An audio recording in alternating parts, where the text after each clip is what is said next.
Hello दोस्तों, नमस्कार। कैसे हैं आप सभी? नंबर सिस्टम हमारा चल रहा है और उसकी कई क्लासेस पहले हो चुकी हैं। अगर आपने नहीं देखी हैं तो आप उन्हें देख सकते हैं। नंबर सिस्टम में आज की क्लास में हम इकाई का अंक ज्ञात करना, संख्या के अंत में जीरोस ज्ञात करना और जो भाज्य भाजक वाले सवाल होते हैं उस टाइप के सवाल इसमें हल करने वाले हैं। चलिए शुरू करते हैं आज की क्लास। देखिए, 10 की घात 5 गुणा 5 की घात 21 गुणा 7 की घात 11 के गुणनफल का इकाई का अंक क्या होगा?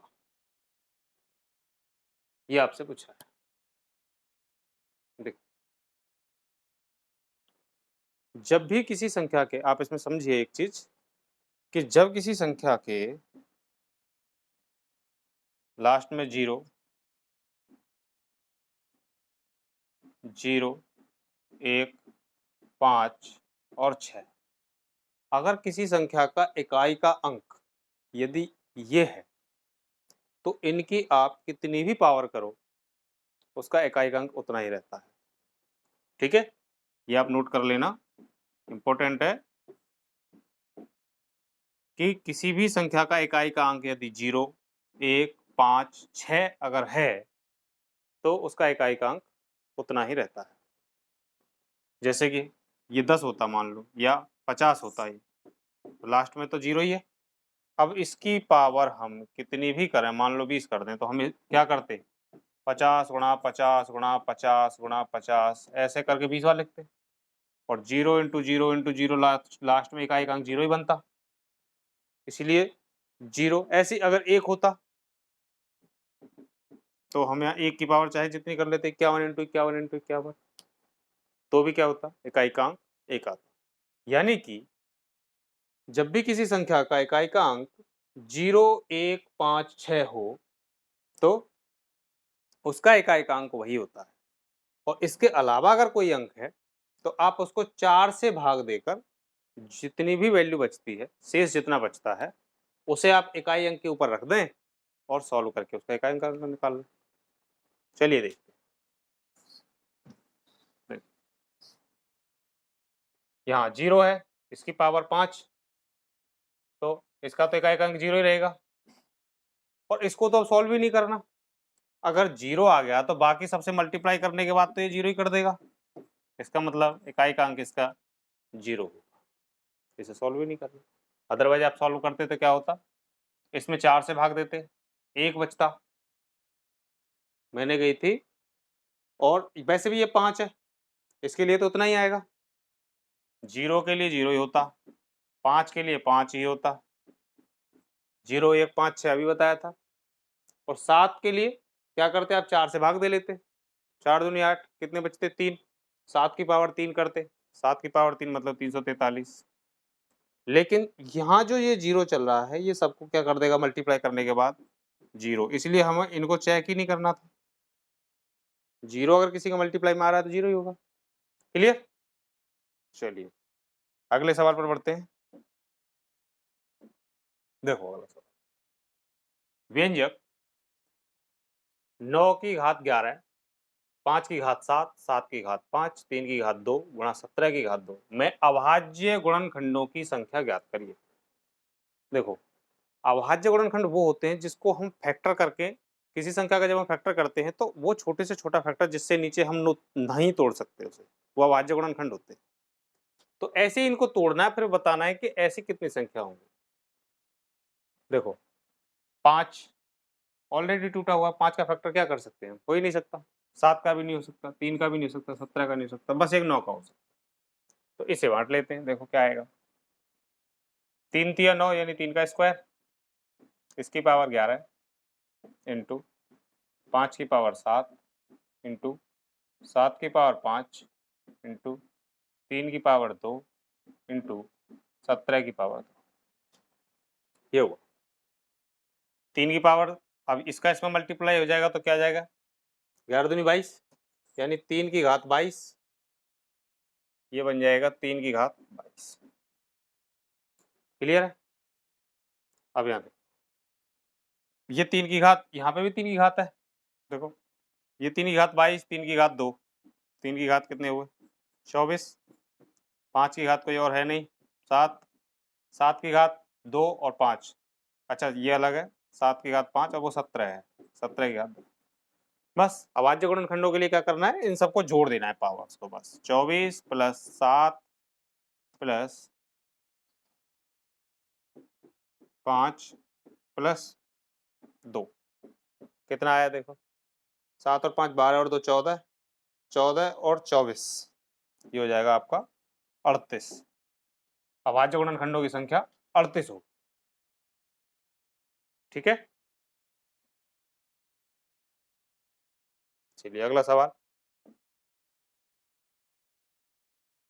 56 की घात 283 गुणा 141 की घात 283 और 125 की घात 254 के अंतिम दो अंक क्या है। देखो इसके लास्ट दो अंक पूछे हैं, ये सवाल यूपी पुलिस एसआई का है, 2017 में आया हुआ है। देखो 56 की घात 283, ठीक है, इसे हम लिख सकते हैं 8 सत्ते 56, इसकी घात 283 इंटू, और इसे लिख सकते हैं हम 3 इंटू 3 चौक 12, 3 सत्ते 21, यानी 3 गुणा 47 की घात 283, और इसे लिख सकते हैं 5 का क्यूब और इसकी घात 254, ठीक है। ये होता है 2 की घात 3 और इसकी भी घात कितनी चल रही है 283 इंटू, और 7 की घात 283, फिर 3 की घात 283, 47 की घात 283 इंटू 5 की घात, यहाँ मल्टीप्लाई कर दो कितना आएगा 750 और 12 762 ये आएगा, और ये कितना आएगा 28 के 84 840 और 9 849।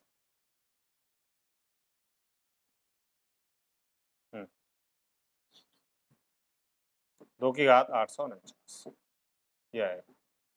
अब आप ये देखो इसमें पूछा है कि इसके अंतिम दो अंक क्या होंगे। अब आप एक चीज समझना, अगर किसी संख्या में 1 2 हो 1 5 हो तो कितना होता है 2 पंजे 10, यानी 0 बन गई, क्लियर। ऐसे अगर 1 और 2 हो 1 और 5 हो तब 2 पंजे 10 यानी और एक 0 बन गई, यानी कि 100, यानी कि 2 2 के 2 और 5 के 2 मतलब 2 0 बनेंगे। तो 2 और 5 मिलकर मल्टीप्लाई में क्या बनाते हैं 0 बनाते हैं। तो यहाँ पे भी तो बहुत सारे 2 हैं बहुत सारे 5 है, इसका मतलब लास्ट में 0 बनाएंगे। तो यहाँ 2 की पावर 849 और यहाँ 5 की पावर 762, तो कम से कम 5 की पावर 762 इधर और इधर भी 762 मिल जाएंगे 2 की पावर, यानी कि 762 जीरोस मिल जाएंगी पीछे। तो और इसमें पूछा लास्ट के दो अंक क्या होंगे, तो लास्ट के दो अंक 0 0 आएंगे, क्लियर है, समझ में आ गया होगा। 2 और 5 मिलकर 0 बनाएंगे और इसकी पावर बहुत सारी है इसलिए बहुत सारी 0 0 बनेंगी, तो क्या आएगा लास्ट के दो अंक 0 0 ये आपका आंसर, ठीक है। चलिए ये सवाल देखो, अगर 1728 की घात 26 माइनस 2 की घात 156 को 16 से विभाजित किया जाए तो शेषफल क्या होगा। देखो 1728 की घात 26 2 की घात 156, इसको डिवाइड करना है हमें किससे 16 से, ठीक। इसको क्या लिख सकते हैं, ये 12 का क्यूब है, 12 का क्यूब इंटू ये हो जाएगा 26 और 2 की घात 156, ये इससे मल्टीप्लाई होकर 26 दिया 78 हो जाएगा, यानी कि ये बन जाएगा 12 की पावर 78। 12 को लिख सकते हैं हम 2 की घात 2 गुणा 3 2 दूनी 4 तिया 12 और इसकी पावर चल रही है 78, 2 की पावर 156। इसका इसमें मल्टीप्लाई कर दो, ये भी हो जाएगा 2 की घात 156 इंटू 3 की घात 78 माइनस 2 की घात 156। क्लियर है? इनमें से 2 की घात 156, 2 की घात 156 कॉमन आ जाएगा, तो 2 की घात 156 तो कॉमन आ गया, अंदर बचा 3 की पावर 78 माइनस 1। इसको डिवाइड किससे करना है? 16 से। 16 का मतलब 2 की घात 4, 2 दूनी 4 दूनी 8 दूनी 16। अब आप ये देखो 2 की घात 4, इससे तो पूरा पूरा कट जाएगा, तो रिमाइंडर तो कुछ बचना ही नहीं है, तो रिमाइंडर क्या आ जाएगा इसका? 0। ये कह रहा है कि शेषफल क्या बचेगा, तो शेष तो 0 बचेगा, क्योंकि 2 की पावर 4 से भाग देंगे तो ये पूरा डिवाइड हो जाएगा। क्लियर है? तो ऑप्शन ए इसका सही जवाब होगा, और ये यूपी पुलिस एसआई में पूछा गया सवाल है।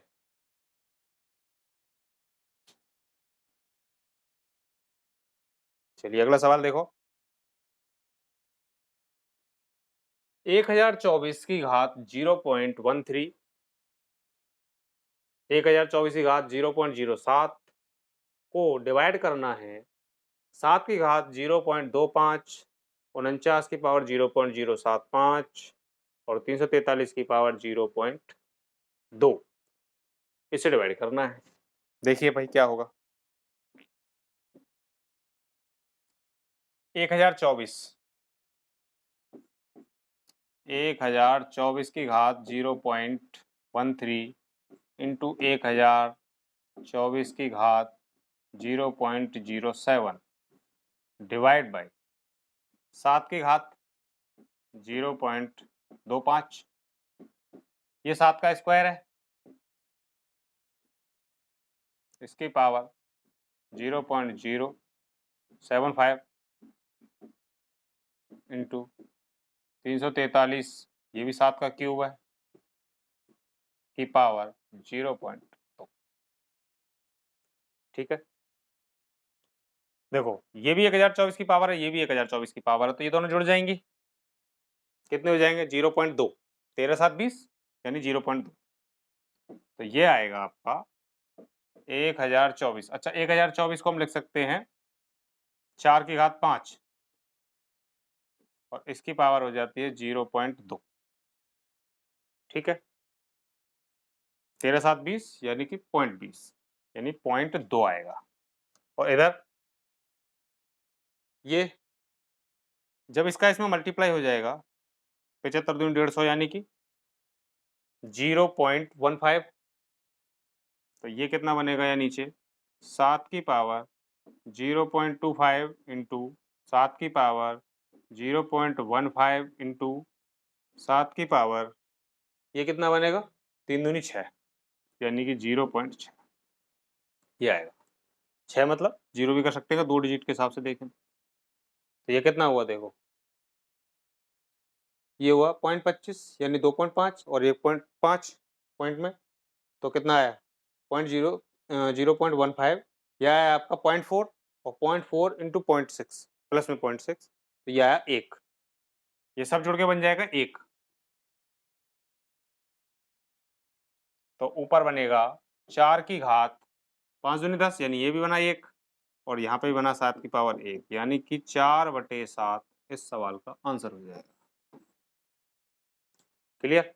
और ये वैसे भी दिख रहा था, देखो 1024 में सभी 2 के होते हैं, 3 का तो कोई होता नहीं, इसलिए यहाँ 3 है, ऊपर 3 बचता ही नहीं, यहाँ भी 3 है, ऊपर 3 बचता ही नहीं, यहाँ भी 3 है, बचता ही नहीं, यानी कि एक ही है, 2 या 2 का मल्टीपल कोई बच सकता था। ये हमारा आंसर है।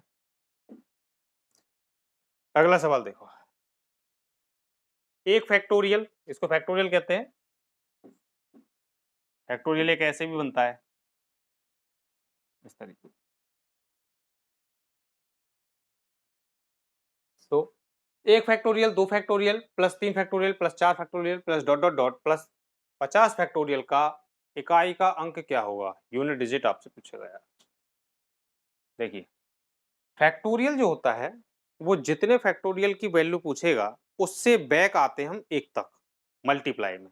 इस तरीके से फैक्टोरियल खोला जाता है। जैसे कि मान लो 3 फैक्टोरियल होता तो हम 3 से बैक चलते, 3 गुणा 2 गुणा 1, ये 3 फैक्टोरियल का मान है। इस तरीके से अगर 4 फैक्टोरियल होता तो 4 से बैक चल देते, 4 3 2 1, इस तरीके से फैक्टोरियल खोलते।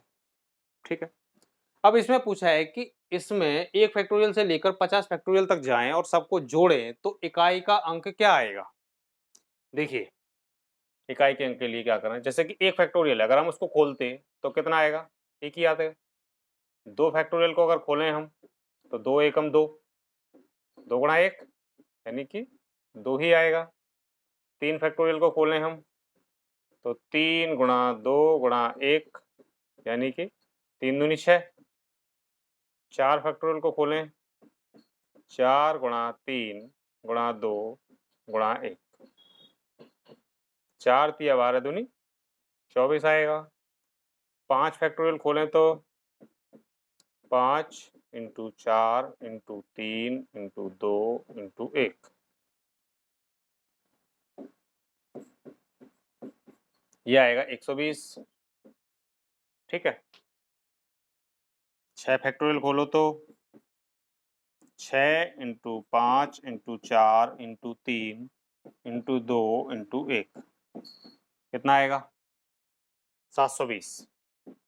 अब आप ये देखो, ये कह रहे हैं कि ऐसे 1 2 3 1 फैक्टोरियल 2 फैक्टोरियल 3 फैक्टोरियल तक चले हम और ऐसे 50 फैक्टोरियल तक जाएं और फिर जोड़ें तो यूनिट डिजिट क्या आएगा उसका। आप ये देख रहे होंगे कि यहां तक कुछ यूनिट डिजिट अलग अलग आई हैं, 1 से लेकर 4 फैक्टोरियल तक। उसके बाद सबके पीछे 0 0 आने लग गई, 0 0 आने लग गई। इसका मतलब इससे आगे के जितने भी 50 तक जाएंगे सब में 0 0 आएगा। तो आप ये देखो, अगर हम इनको जोड़ें तो इनका यूनिट डिजिट बनेगा कितना, 3। और मान लीजिए अगर हमने इनको जोड़ा, ऐसे करके जोड़ते, ये 1 जोड़ते, फिर 2 जोड़ते, फिर 6 जोड़ते, फिर 24 जोड़ते, फिर 120 जोड़ते, फिर 720 जोड़ते, तो अब तो 0 0 आने लग गए ना सब में। यहाँ से आगे के सब में 0 0 आएंगे। इसका मतलब केवल इन्हीं की वजह से यूनिट डिजिट आएगा, बाकी नीचे 0 0 आएंगे। तो बस हम इन्हीं को जोड़ लेते हैं, उसी से यूनिट डिजिट आ जाएगा हमारा। कितना आएगा देखो, 6 और 4 10 और 3 13, यूनिट डिजिट पे कितना आएगा 3, और 3 ही हमारा आंसर हो जाएगा। क्लियर, समझ में आ गया होगा फैक्टोरियल का सवाल। चलिए अगला सवाल देखो। हाँ, ये सवाल बहुत फेमस है, इंपॉर्टेंट सवाल है। देखिए, जब किसी संख्या को किसी भी एक संख्या से मान लो डिवाइड करते हैं तो कोई शेष बचता है। अगर हम उसी संख्या को उसके किसी फैक्टर, या तो उसी संख्या या उसके किसी फैक्टर से यदि डिवाइड करते हैं, तब हम उस जो पहले रिमाइंडर बचा था हम उसी को डिवाइड कर देते हैं डायरेक्ट। ठीक है, जो पहले शेष बचा था। देखो, जब किसी संख्या को 80 से भाग दिया जाता है तो शेषफल बचता है 20। जब उसी संख्या को 16 से विभाजित किया जाए, 16 से विभाजित किया जाए, तो मैंने क्या कही थी कि या तो वो उसी संख्या से भाग दें जैसे पहले दे रहे थे, पहले तो 80 से दे रहे थे, या तो 80 से ही भाग दें हम, या उसके किसी फैक्टर से दें। तो इसी का फैक्टर तो ये, क्योंकि 16 पंजे 80, इसी का फैक्टर है ये 16। तो अगर हम या तो उससे दें या उसके किसी फैक्टर से भाग दें, तो हम उस संख्या में भाग ना देकर उसको जो पहले रिमाइंडर बचा था उसी में भाग दे देते हैं डायरेक्ट। जो भी ऑपरेशन होता है वो डायरेक्ट शेषफल के साथ ऑपरेशन होता है, गुणा का, भाग का, जोड़ का, घटाव का।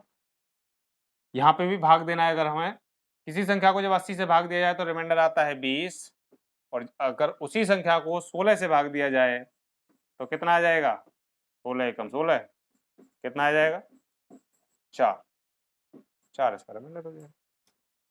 बस, क्लियर। अगला सवाल, यदि किसी धन पूर्णांक n को 7 से विभाजित किया जाता है तो शेषफल 2 आता है। कोई संख्या है n, उसको जब हम 7 से डिवाइड करते हैं तो शेषफल आता है 2। विकल्पों में से किस संख्या को 7 से डिवाइड करने पर शेषफल 0 प्राप्त होगा, यानी कि कोई शेषफल बचेगा नहीं। आप ये देखना कि जब हमने n को 7 से डिवाइड किया था तो 2 शेषफल बचा था। 2 शेष अगर ना बचे तो रिमाइंडर 0 हो जाएगा। अगर इसी 7 से भाग दें तो 2 शेष नहीं बचना चाहिए। 2 शेष ना बचे उसके लिए क्या करें हम? 5 जोड़ सकते हैं। तो जो मैंने कही रिमाइंडर के साथ जो ऑपरेशन हो रहा है वो डायरेक्ट संख्या के साथ जो होता है वही रिमाइंडर के साथ भी होता है। अगर संख्या में रिमाइंडर में 5 जोड़ने पर शेषफल 0 हो रहा है, 7 से भाग देंगे अब तो, क्योंकि 7 हो गया, अब 7 से भाग देंगे कोई शेष ही नहीं बचेगा, पूरा पूरा डिवाइड हो जाएगा 7 से 7। तो जो ऑपरेशन इसके साथ हुआ वही संख्या के साथ होगा। इसका मतलब वो संख्या कितनी होगी? n+5, क्योंकि 2 इसमें से बचेगा। n को जब 7 से भाग देंगे तो 2 बचेगा ना, 2 इसमें से बचेगा, 5 ये, तो फिर से डिवाइड हो जाएगा, इसलिए कोई रिमाइंडर नहीं बचेगा। तो हमारा आंसर हो जाएगा n+5। ठीक है, चलिए अगला सवाल। जब एक पूर्णांक n को 8 से विभाजित किया जाता है तो 3 शेष बचता है। यदि 6n-1 को 8 से विभाजित किया जाए तो शेष क्या बचेगा? दोबारा से देखो, पहले 8 से भाग दिया था, अब भी 8 से भाग दे रहे हैं, तो हमने कही थी या तो उसी संख्या से भाग दें या उसके किसी मल्टीपल से भाग दें। तो जो भी ऑपरेशन संख्या के साथ होगा वही उसके शेषफल के साथ होगा। अब इसमें क्या कहा है कि जब हम n को डिवाइड करते हैं 8 से तो रिमाइंडर आता है 3। यदि 6n-1, इसका मतलब ये हुआ कि जो n था उसको 6 से तो गुणा किया गया है और 1 घटाया गया है। अब 8 से भाग दें तो हमने ये कही थी कि जो ऑपरेशन संख्या के साथ होता है वही तो शेष के साथ भी होता है डायरेक्ट, हमें जरूरत ही नहीं संख्या से कुछ भी करने की।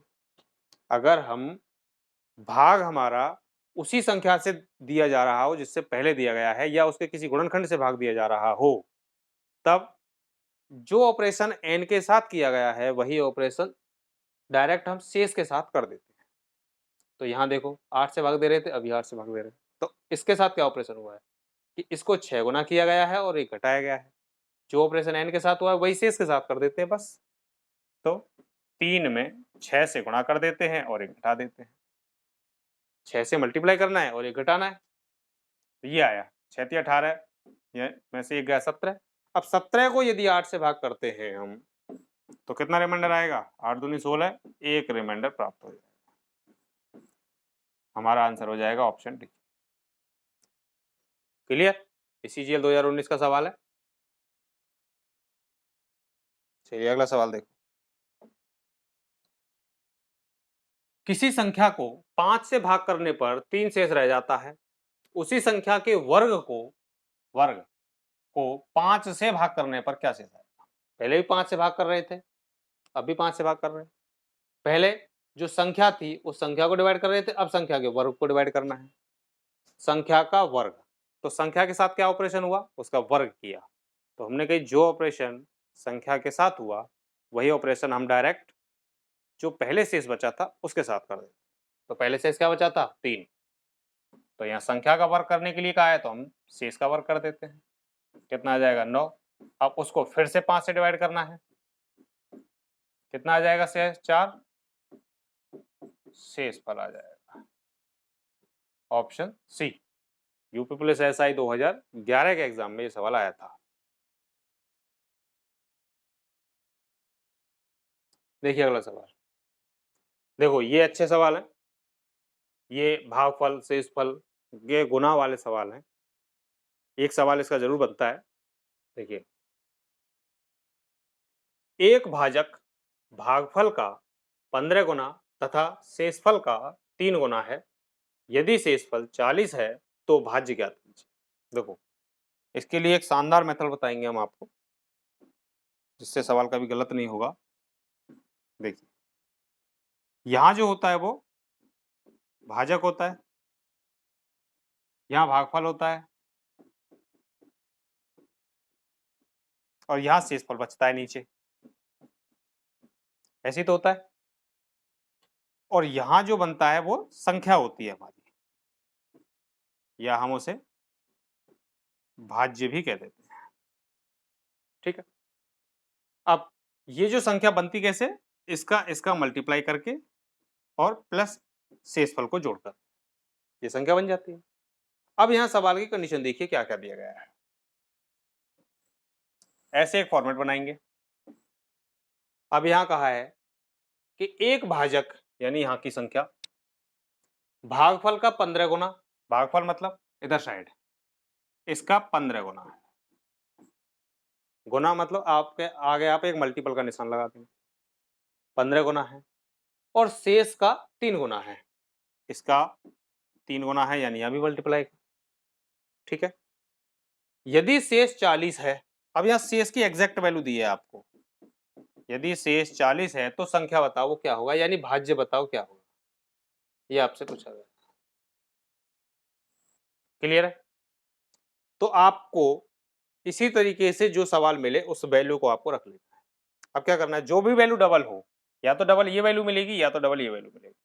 यहाँ डबल वैल्यू दे रखी है हमारे पास, इसका मल्टीप्लाई ही ये होता है, 40 पे 120, ये वैल्यू आ गई। क्लियर। 120 ये है जो कि इसका 15 गुना है, तो 15 से भाग दे देंगे तो 15 × 120, यानी इसकी भी एग्जैक्ट वैल्यू आ गई, ये तो गुना की वैल्यू थी। ठीक है ना। तो ये 8 आ गया, कौन, भागफल। तो बस हमारे पास सारी वैल्यू आ गई। देखो भाजक की वैल्यू भी आ गई, शेषफल की वैल्यू है ही हमारे पास 40, भागफल आ गया हमारा 8। बस अब तो संख्या बनानी है। संख्या कैसे बनेगी, इसका मल्टीप्लाई, 12 × 8 = 96, कितना हुआ, 960। और क्या करना होता है, लास्ट में शेष को जोड़ना होता है, तो शेष को और जोड़ दिए 40, कितना आ जाएगा, 1000, और 1000 ही हमारा आंसर होगा, ऑप्शन सी। क्लियर। चलिए अगला सवाल देखते हैं, ऐसी और समझ में आ जाएगा। देखो, भाग संबंधी एक प्रश्न में भाजक भागफल का 6 गुना और शेषफल का 3 गुना है। यदि शेष 40 है तो भाज्य ज्ञात करें। Same pattern. अब हम वो सारे भाज्य भाजक नहीं लिखेंगे, सीधे ऐसे समझते जाएंगे। देखो, भाग के प्रश्न में भाजक, भाजक मतलब ये वाली संख्या, भागफल का 6 गुना, यानी इधर का 6 गुना, और शेषफल का 3 गुना है, इसका 3 गुना। यदि शेष 40 है, अब शेष की एग्जैक्ट वैल्यू भी हमें मिल गई, शेष कितना है, 40, तो भाज्य बताओ, यानी ये वाली संख्या आपसे पूछी गई। ठीक है। क्या करना है, देखो, जो भी डबल हो मल्टीप्लाई करो, 40 से 120, यानी हमें कौन मिल गया, भाजक। अब ये इसका 6 गुना है, इसका मतलब ये कितना रहा होगा, 6 से भाग दे दो, 20 × 120, यानी कि ये कितना है, 20। हमें भागफल की वैल्यू भी मिल गई, तो बस सबकी वैल्यू हमारे पास हो गई। इसका एग्जैक्ट मान ये रहा, इसका एग्जैक्ट मान ये रहा, और इसका ये रहा। अब कैसे निकालते हैं संख्या, इसका और इसका मल्टीप्लाई, दोनों का मल्टीप्लाई करेंगे तो 12 दूनी 2400, ये, और प्लस शेषफल, शेषफल और जोड़ देंगे, यानी कि 2440 हमारा आंसर, ऑप्शन सी।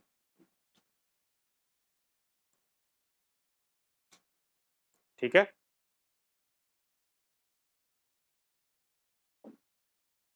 चलिए अगला सवाल, ये देखो अगला सवाल, CHSL 2020 का। भाजक भागफल का 24 गुना और शेषफल का 8 गुना है। यदि भागफल 18 है तो भाज्य क्या है। फिर से सेम पैटर्न बनाओ। देखो, भाजक भागफल का 24 गुना, यानी इसका 24 गुना है, और शेषफल का 8 गुना है, इसका 8 गुना है। यदि भागफल 18 है, यानी ये 18 है, एग्जैक्ट वैल्यू दे रखी है, यदि भागफल 18 है तो ये भाज्य बताओ, संख्या क्या, ये आपसे पूछा। फिर से क्या करना है, मैंने कही थी इन दोनों का मल्टीप्लाई ही ये होता है, यानी जो भी डबल होता है। अब इससे पहले सवाल में यहाँ 2 वैल्यू दी थी, इतने गुना और शेष इतना है, उन दोनों का मल्टीप्लाई करके ये बनाया था। अब इन दोनों का मल्टीप्लाई, जो भी डबल होगा उसका मल्टीप्लाई ये बनेगा।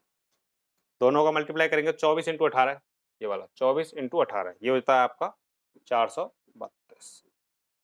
क्लियर। जो कि इसका 8 गुना है, अगर ये इसका 8 गुना है, इसका मतलब शेष कितना होगा, 8 से भाग दे देंगे, इसमें कितना आ जाएगा, 8 से भाग देंगे तो 8 × 5 = 40, 8 × 4 = 32, यानी 54। तो हमें इसकी भी एग्जैक्ट वैल्यू मिल गई, इसकी भी मिल गई और इसकी भी मिल गई। बस अब कुछ नहीं करना, सीधा पैटर्न क्या कहता है, ये संख्या अगर बनानी हो तो इसका मल्टीप्लाई करो और इसको जोड़ दो। तो मल्टीप्लाई करेंगे 432 इंटू 18, 432 इंटू 18 होगा आपका 7776। और फिर क्या करना है, प्लस से इस पर 54 जोड़ देना है। कितना आएगा, 6 4 10, 7 5 12 और 1 13, 8 7 78 30। कहाँ है, ये रहा ऑप्शन ए, ये हमारा सही आंसर हो जाएगा। समझ में आ रहे होंगे सवाल आपको, भाज्य भाजक वाले बहुत इंपॉर्टेंट सवाल आते हैं ऐसे। देखिए अगला सवाल, ये सवाल बनाओ, सेम सवाल है, कैसे होगा देखो, भाजक भागफल का 25 गुना, फिर से सेम बनाओ, पैटर्न बनाइए, एक दिख रहा है,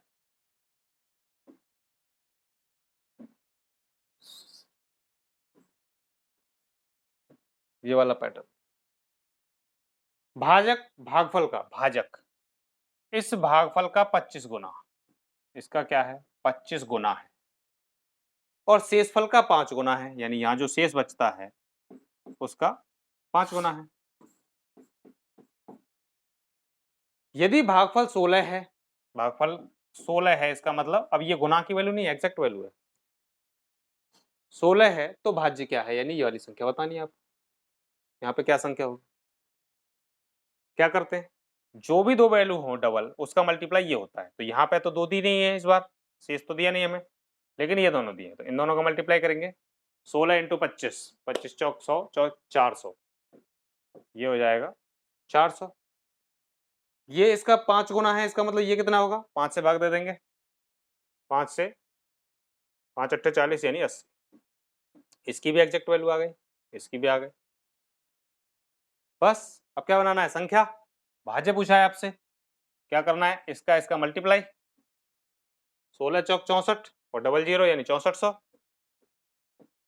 और 80 और जोड़ना है इसमें, यानी कि 64 80 इस सवाल का सही आंसर हो जाएगा। ठीक है, चलिए अगला सवाल देखो, ये सवाल देखिए,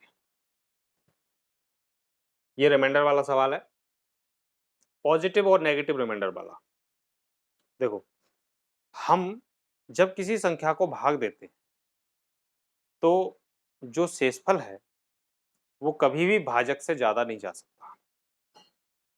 एक एग्जाम्पल से आप समझिए, जैसे कि मान लीजिए मैं लिख देता हूं 83, और इसको यदि हम 15 से भाग देते तो 15 पंजे 75, कितने बचे 8, तो जो ये 8 है वो 15 से तो कम है, अगर ये 15 ही होते तो भाग चला जाता, इसका मतलब कभी भी जो शेषफल है वो इस भाजक से ज्यादा नहीं जा सकता, कम ही जाता है। तो जो कम होता है, जो बचता है इसमें से, उसको बोलते हैं पॉजिटिव रिमाइंडर। हम इसको और क्या लिख सकते थे, देखो अगर हम इसको 15 छिक्की 90 लिखें तो ये कितने ज्यादा हो जाता, बोलो, ये हो जाता 7, तो 7 नेगेटिव रिमाइंडर बचता। तो हम ये कह सकते हैं कि या तो पॉजिटिव में 8 बचा लो या नेगेटिव में 7 बचा लो, बात बराबर है। तो हम यहाँ ऐसा इसलिए करते हैं कि हमें संख्या ज्यादा ना बचे, बस जो भी छोटी बदले हमें वो संख्या हम ले लेते हैं, या तो माइनस में बचे या प्लस में बचे, और तब बचाते जाते हम मल्टीप्लाई करेंगे, उसके बाद में भी अगर दो या दो से ज्यादा संख्या है तो मल्टीप्लाई करके भी फिर से हम डिवाइड करेंगे, और रिमाइंडर को जब तक उस भाजक से कम ना चला जाए। ठीक है, इस तरीके से हम ऐसे सवाल निकालते हैं, जैसे कि इसमें बहुत सारे सवाल है, इसमें दो, इसमें ऐसे अलग अलग दे रखे, जैसे मान लो इसको हम 35 से भाग करते अलग, फिर इसको करते, फिर इसको करते, इस तरीके से। देखिए अगर हम इसको भाग करें 35 से, ये है 72, 72 into 73 into 78 into 76 divide by 35। अगर हम इसको 35 से भाग करें तो 35 दूनी 70, रिमाइंडर कितना बचेगा प्लस का 2 इंटू इसका 35 दूनी 70 कितना बचेगा प्लस का 3 इंटू इसको दें 35 दूनी 70 कितना बचेगा प्लस का 8 और इसको 35 दूनी 70 यानी कि प्लस का 6। ये हमारे रिमाइंडर बचे। अब इन सबको यदि हम गुणा कर देते हैं तो ये तो 35 से ज्यादा हो जाएंगे, जबकि मैंने अभी अभी क्या बताया था कि जो शेषफल है वो इस 35 से ज्यादा नहीं जा सकता, कभी भी ज्यादा नहीं जा सकता। इसका मतलब हमें इन सबका गुणा करने के बाद फिर से भाग देना है इसी से, और जब तक भाग देना है जब तक इस 35 से कम ना बचने लग जाए। मैंने क्या बताया था, ये कम ही रहना चाहिए। देखिए अब इसको भाग देंगे, क्या करेंगे, गुणा कर दो पहले इनका, 3 दूनी 6 इंटू ये 8 छंग 48 बटे 35, इसको फिर से भाग करेंगे, इसको भाग कर लेते हैं पहले, 35 एकम 35 और ये आएगा 13 रिमाइंडर, फिर 13 छंग 78 और 35 से भाग देंगे तो 35 दूनी 70 रिमाइंडर बचेगा 8। अब तो कम है ना, 78 तो ज्यादा थे, रिमाइंडर कितना बचेगा 8। तो 8 ही हमारा आंसर हो जाएगा, ऑप्शन डी। ठीक है, इसमें पूछा है कि इसको इससे 35 से विभाजित करते हैं तो शेषफल क्या आएगा। तो रिमाइंडर को हमने क्या किया, इन सब से भाग किया, जो बचा उन सब का गुणा किया, तो हमने देखा कि ये फिर से 35 से ज्यादा हो गए हैं, तो हमने फिर से 35 से भाग दिया। तो अब ये जो रिमाइंडर बचा और ये बचा, इन दोनों का मल्टीप्लाई किया तो देखा ये फिर से 35 से ज्यादा हो गए हैं, तो हमने फिर से भाग दिया। अब ये 35 से कम है, यानी यही हमारा आंसर है। ये देखिए अगला सवाल, जब 37 प्लस 57 प्लस 78 प्लस 75 प्लस 179 को 17 से विभाजित किया जाता है तो शेषफल क्या आएगा। देखिए 37 plus 57 plus 78 plus 75 plus 179 divide करना है हमें 17 से। देखिए 17 दूनी 34, कितना शेष बचेगा इसमें 3 प्लस 17 × 51 कितना बचेगा 6, यहाँ 17 चौक 68 10 बचेंगे प्लस में, और या फिर हम कह सकते हैं 17 पंजे 85 कितने बचेंगे 7 माइनस के। तो मैंने कही या तो प्लस में 10 बचा लो या माइनस में 7 बचा लो, बात तो एक ही है। तो मैंने कही थी कि जो छोटा लगेगा हमें उस वैल्यू को हम लेंगे। अभी मैंने बताया था उसे नेगेटिव रिमाइंडर कहते हैं, या तो प्लस का 10 या माइनस का 7। प्लस का 10, अगर इसको नेगेटिव रिमाइंडर पता करना है हमें इसका, तो क्या करेंगे, जो 17 होता है उसमें से घटा के हम नेगेटिव भी बना सकते हैं, या तो इसको बढ़ा के भाग दे लीजिए, या फिर पॉजिटिव रिमाइंडर इसका 10 बच रहा था, 17 चौक 68 10 बच रहा था पॉजिटिव में, तो या तो पॉजिटिव में 10 बचा लो, या फिर 17 में से घटा दो इसे 10 को, तो 7 नेगेटिव बचा दो या तो इसका। ठीक है, तो हमने 7 ले लिया। अब यहाँ देखो अगले वाले में, अब इसके लिए लेते हैं हम 17 चौक 68 7 बचे प्लस में, इसके लेंगे तो 17 एकम 17 9 बचे प्लस में। ठीक है, या तो 9 प्लस में बचाओ या 8 माइनस में बचाओ। तो ये देखो ये तो कट गए। अब ये कितने बचे 3 और 6 9 और 9 18, 18 तो ज्यादा है 17 से, इसलिए 18 तो शेष नहीं हो सकता। तो हम क्या करेंगे, 18 को 17 से फिर से भाग दे देंगे, तो 17 एकम 17 1 बच जाएगा रिमाइंडर।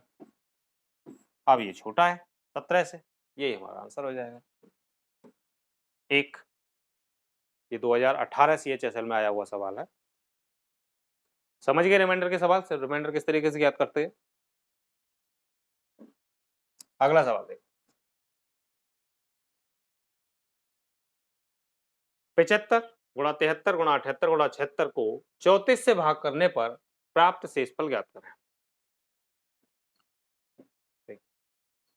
75 गुणा 73 गुणा 78 गुणा 76 बटे 34, 34 से भाग दो भाई, 34 दूनी 68 कितने बचे 7, इंटू यहाँ 34 दूनी 68, कितने बचेंगे 5, इंटू यहाँ 34 दूनी 68, कितने बचे 10, इंटू 34 दूनी 68 और यहाँ कितने बचे 8। ठीक है, चलिए और दोबारा से मल्टीप्लाई कर लेते हैं। 7 5 35 इंटू 8 दाढ़े 80,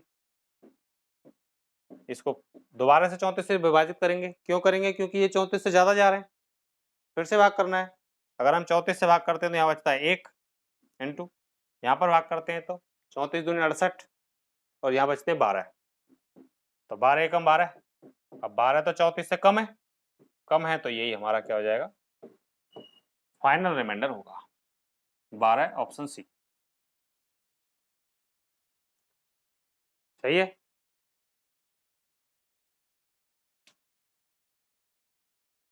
अगला सवाल देखो, सवाल है 543 गुणा 545 गुणा 546 को यदि 6 से डिवाइड किया जाए तो रिमाइंडर क्या होगा। देखिए 543 गुणा 545 गुणा 546 डिवाइड करना है 6 से, तो क्या रिमाइंडर आएगा। देखिए इसको भाग देते हैं तो 6 नाम 54, 3 बचेंगे, इधर 6 नाम 54, 5 बचेंगे, या नेगेटिव रिमाइंडर में बचाना चाहें तो 1 बचा सकते हैं, या तो प्लस का 5 कह लो या माइनस का 1 कह लो। इधर 6 नाम 54 और यहाँ 6 बचे, सबका मल्टीप्लाई, ये मल्टीप्लाई में है तो सबका मल्टीप्लाई फिर से कर दो, 3 पंजे 15, 15 छिक्के 90, और 90 तो ज्यादा है 6 से, इसलिए 90 तो रिमाइंडर हो नहीं सकता। इसको फिर से भाग दे दो 6 से, 6 एकम 6, 3 30, 6 पंजे 30, तो ये तो रिमाइंडर 0 आएगा। आप तो इसका ये तो पूरा पूरा कट गया, 15 छिक्के 90। अच्छा यहाँ तो 0 ही आ रहा है ना रिमाइंडर, ठीक, और रिमाइंडर यहीं 0 हो गया तो इन सबका मल्टीप्लाई 0 हो जाएगा, हम भागे देने की जरूरत ही नहीं पड़ेगी, तो ये आंसर 0 हो जाएगा। ठीक है,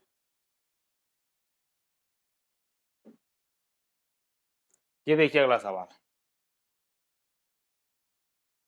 समीकरण 550 गुणा 651 गुणा 662 बटे 7 का शेषफल ज्ञात करें। देखिए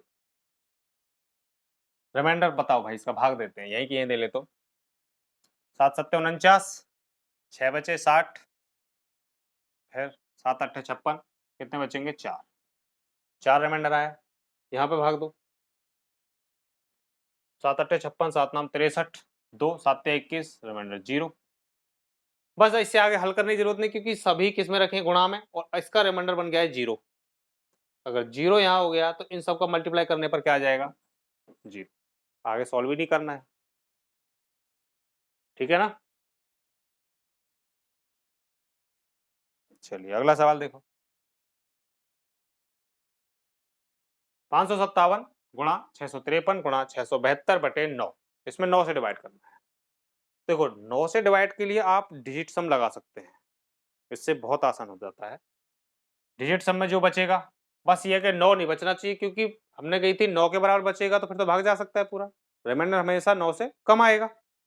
आप इसका डिजिट सम बना लीजिए, देखो ये कितना आएगा 7 और 2 9, खत्म करो इसे, 6 और 3 9, इसे भी खत्म करो, तो यहाँ कितना बनेगा डिजिट सम, 5 और 5 10 7 17, 17 का डिजिट सम कितना आता है 8, और यहाँ पे कितना आता है 5, और यहाँ कितना आता है 6,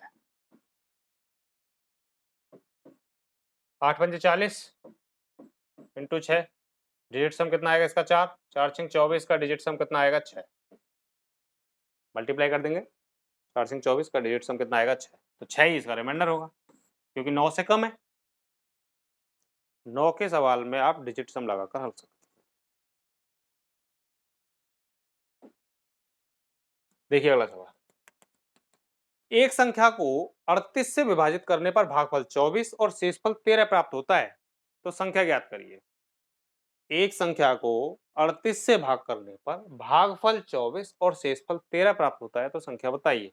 आपको क्या करना है, सेम वही पैटर्न बनाना है अभी वाला, बस इसमें गुना का सवाल नहीं है, बस इसमें गुना नहीं कहा है कि भागफल का इतना गुना है, शेषफल का इतने गुना है। इसमें कहा है कि एक संख्या को 38 से भाग देते हैं, यानी हमें यहाँ 38 रखना है, इससे भाग देना था। 38 से भाग दिया तो भाग देने पर भागफल 24 आया, यानी कि यहाँ पर 24 आया है, और शेषफल 13 आया, यानी कि यहाँ पर 13 प्राप्त हुआ है। तो ये संख्या बताइए, यानी संख्या क्या है, संख्या तो यहाँ पर होती है। कैसे निकालते हैं वो संख्या को, इसका और इसका मल्टीप्लाई करते हैं और इसको जोड़ देते हैं। तो कुछ नहीं करना, बस 24 गुणा 38 करना था, 24 इंटू 38, ये हो जाएगा आपका 912, और 13 शेष है इसमें, 912 13 925, ये हमारा आंसर हो जाएगा, ऑप्शन टी। ठीक है, चलिए